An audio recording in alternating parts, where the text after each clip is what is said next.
E agora nós estamos no ar com o nosso quadro Fique Alerta. Esse quadro ele tem o objetivo de nos ajudar a agir da maneira correta em momentos de urgência e emergência. Nós já estamos aqui com o nosso boneco, com o nosso convidado, que é o Gilmar, especialista em parada cardíaca, para falar sobre uma situação que aconteceu recentemente com a jovem Camila, de 36 anos. Ela está internada em estado grave na UTI após sofrer uma parada cardíaca durante uma corrida de rua em Chapecó, no oeste de Santa Catarina. O caso mobiliza a cidade e levanta alerta sobre os cuidados com a saúde do coração, inclusive entre atletas amadores. Essa é a jovem que sofreu a parada cardíaca. Casos como o de Camila acendem exatamente esse alerta e a importância de avaliações médicas regulares, inclusive entre pessoas jovens e ativas. Arritmias e outras condições cardíacas nem sempre apresentam sintomas claros e podem ser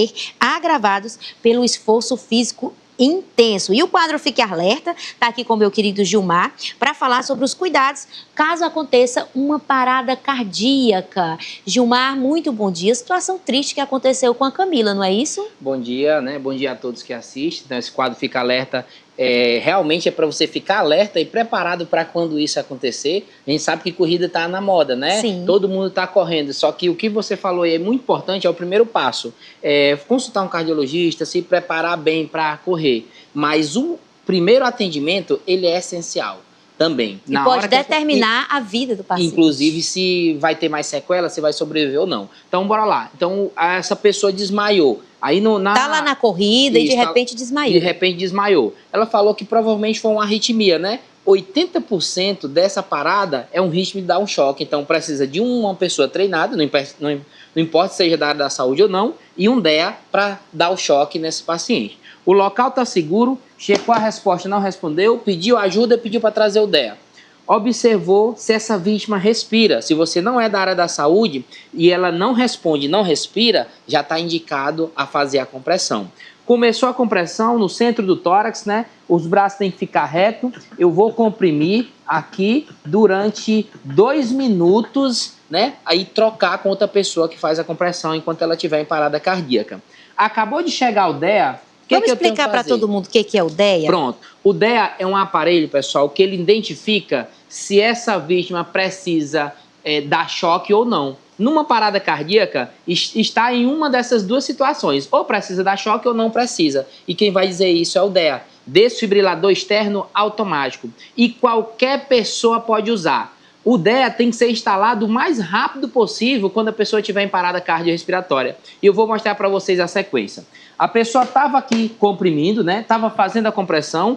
E quer fazer a compressão? Dá para fazer? Vamos lá, porque eu espero que alguém, se caso eu tenha um problema como esse lá no meu CrossFit, alguém saiba fazer essa massagem. E o cenário é esse que a gente está aqui, ó. Ajoelhado, né? Superfície plana, tem que estar na superfície rígida, entrelaça os dedos, né? Ela vai colocar a força só no calcanhar da mão, braço reto. Isso, e vai usar o peso do corpo e comprimir, ó. 1, 2. Enquanto ela tá fazendo isso, eu vou ligar o DEA, apertei para ligar, e aí eu vou colocar as pás no tórax do paciente, aí vou continuar a compressão. Continua a compressão. Isso. Na hora que eu coloquei, pode parar a compressão. Agora ele vai analisar se precisa dar choque ou não, que é 80% das paradas cardíacas fora do hospital, que acontece por infarto, né? E ele vai falando, né? Não toque no paciente. Ele indicou o choque. Ele tem de 5 a 15 segundos para carregar. E aí você pede, não deixa ninguém tocar na análise. E na hora que ele piscar aqui, vai estar no ponto para liberar o choque. E ele vai liberar o choque agora? Não, você que tem que liberar para não ter risco de acidente. Entendi. Se você estiver tocando, vai dar o choque em você e tem risco da parada. Ninguém toca no paciente, vou dar choque no 3, 1, 2, 3, choque aplicado. Efeitos especiais. Ah, entendi. Logo após o choque eu faço o quê? Retorno imediatamente às compressões. E esse DEA, ele tem o bip para você ir fazendo entre 100 e 120 compressões por minuto agora, e a cada 2 minutos ele fica analisando novamente o ritmo. Olha, é importante ter um aparelho como esse. E como é que a pessoa pode adquirir? Por exemplo, nas corridas hoje, é preciso ter uma equipe ali, uma ambulância disponível, e uma equipe com um aparelhinho como esse? Com certeza, é essencial. Cada vez mais você observa que tem pessoas morrendo, pessoas passando mal durante essas atividades físicas. Então, o ideal é que tenha um profissional treinado treinado, uma equipe de ambulância também treinada. A gente colocou uma corrida aqui ano passado, que é Cardio Run, em que eu era um dos participantes, mas eu estava caminhando entre os corredores com um DEA. A chance de chegar mais rápido, né, quando a parada cardíaca acontecer, era bem maior eu estando entre os atletas. Tinha outro enfermeiro de patins também, com um DEA, andando entre os participantes, uma ambulância no início, uma no meio e outra no final. Então pronto, aí já todo mundo seguro. O que acontece? Algumas pessoas têm más formações cardíacas e não sabem que tem exatamente esse problema. Então quando resolvem fazer uma atividade física, de repente passa mal e pode acontecer a parada. O ideal, Gilmar, é que essas pessoas, todos nós, possamos passar por uma avaliação cardiológica antes de praticar atividade física. Excelente, porque se você tiver alguma predisposição para arritmia, primeiro o cardiologista vai lhe avaliar, fazer exames, algum tratamento, se necessário, para depois liberar para atividade física, porque senão tem um grande risco de ter uma parada cardíaca durante o exercício. A gente está falando de uma geração que hoje está mudando os seus hábitos. Por exemplo, está aí em alta também a prática do crossfit. Esses ambientes de academia, crossfitness, precisa ter um aparelho como esse? Precisa, e hoje, está mais ou menos com uns 3 meses, se eu não me engano, uma pessoa morreu em São Paulo dentro de uma academia, uma jovem, né? E não tinha um DEA. Essa academia foi fechada porque para ter um kit de primeiros socorros, de suporte básico e pessoas treinadas, né? E faz a diferença. Consegue voltar. Um exemplo, bem aqui na Marechal, um cara teve uma parada cardíaca, né? E a esposa presenciou, iniciou as compressões, veio o DEA do shopping, deu o choque e voltou o cara. O cara hoje não tem nada. É impressionante. Entendeu? Que tipo de sequela uma pessoa, vamos só se sentar aqui direitinho, né? Porque senão quem vai ter uma parada cardíaca somos nós, por conta dos nossos posicionamentos das nossas pernas. Bom, a gente escolheu mostrar exatamente aqui a simulação com o boneco e toda essa situação, porque você falou a respeito de sequelas em uma parada cardíaca. Que tipo de sequela um paciente pode apresentar? Várias sequelas, porque a gente sabe que, por exemplo, se faltar oxigênio, né? Quando falta oxigênio em média de 3 a 5 minutos, o corpo já desmaia, né? E aí a cada 1 minuto que passa uma pessoa em parada cardíaca sem nenhuma manobra, ele perde 10% da vida. Ou seja, praticamente se ninguém fizer nada, teoricamente em 10 minutos a pessoa já não tem mais chance de sobrevivência. Por isso que o atendimento ele deve ser feito por qualquer pessoa, não importa seja da área da saúde ou não, de forma imediata. Ora, porque se o cara parou, o coração não está bombeando. Quem é que vai bombear o sangue dele em parada cardíaca? Você, como socorrista, vai apertar o coração contra a coluna e bombear o sangue que está parado lá dentro. E como entender que esse lugar que eu estou fazendo a massagem é o lugar correto? Pronto, então você precisa de um treinamento, né? Ó, você localiza aqui, ó, o centro do tórax.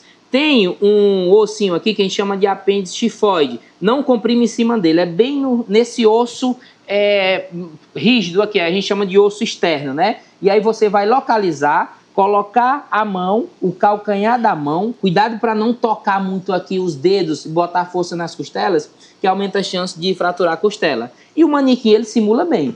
O clique da profundidade correta, né? E as 2 luzinhas verdes acesas aqui entre 100 e 120 por minuto. Gilmar, e assim, é uma movimentação que requer realmente uma pressão forte. Por isso que a recomendação é que você comprima e troque com outra pessoa a cada 2 minutos ou antes se referir cansaço. Então eu começo as compressões, faço quantas? Faz entre 100 e 120 por minuto, né? Numa frequência de 2 minutos. Isso se você tiver um material para ventilar, no seu kit de primeiro socorro tiver uma máscara com válvula unidirecional, você pode aplicar 30 compressões para 2 ventilações. Mas se não tiver essa válvula, você vai fazer só compressões, você não é obrigado a colocar sua boca na boca de uma pessoa que você não conhece, né? Mas se você tiver, você vai posicionar a máscara, ó, você pressiona a máscara aqui contra a face da vítima, depois das 30, aí você libera o queixo e assopra, ó. E vai fazer... Nossa, e o boneco simula direitinho. E simula direitinho. Inflou aqui o peito dele, ó. Vamos ver se a gente consegue capturar, Miguel. Ó, olha aqui, vamos ó. lá. Olha liberou só. O queixo, ó. Ó o peito aí do boneco, ó. É fez 2 ventilações, né? 2 assopros. Você fornece em média 17% de oxigênio. Comparado a nada, já é alguma coisa, entendeu? Verdade. Então é mais completo compressão e ventilação. Não tenho a máscara, Gilmar, eu vou fazer boca a boca. Normalmente o boca a boca está restrito para o ambiente familiar. for seu filho, esposo, entendeu? Sim. E você não é obrigado a colocar a sua boca na boca de uma pessoa que você não conhece, que pode ter alguma doença, Claro. né? Sim. Então, as medidas basicamente são essas. Muito importante o nosso quadro Fique Alerta hoje, Gilmar. Eu quero agradecer você, que sempre está aqui no Revista, você que é especialista no assunto, que é enfermeiro, que tem toda essa especialização aí nessa questão da parada cardíaca. É uma pessoa que treina outros profissionais, que treina pessoas aí no dia a dia. Muito obrigada pela gentileza de estar aqui com a gente. Eu que agradeço, é sempre bom contribuir, né?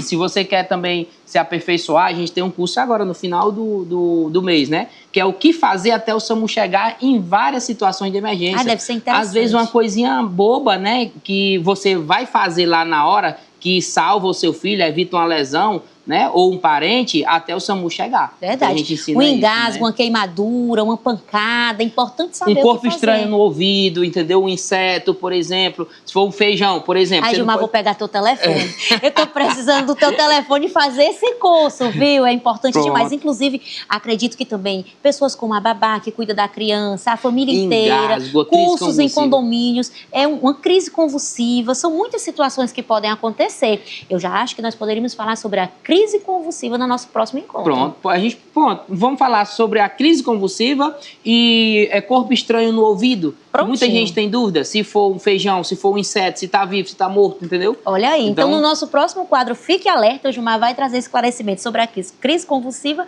e corpo estranho no ouvido. E aí, Anaísa, tá preparada? Se alguém por aqui tiver uma parada cardíaca, pode contar com você? Olha, estou preparada, estava aqui prestando atenção, porque são protocolos de prevenção e prevenir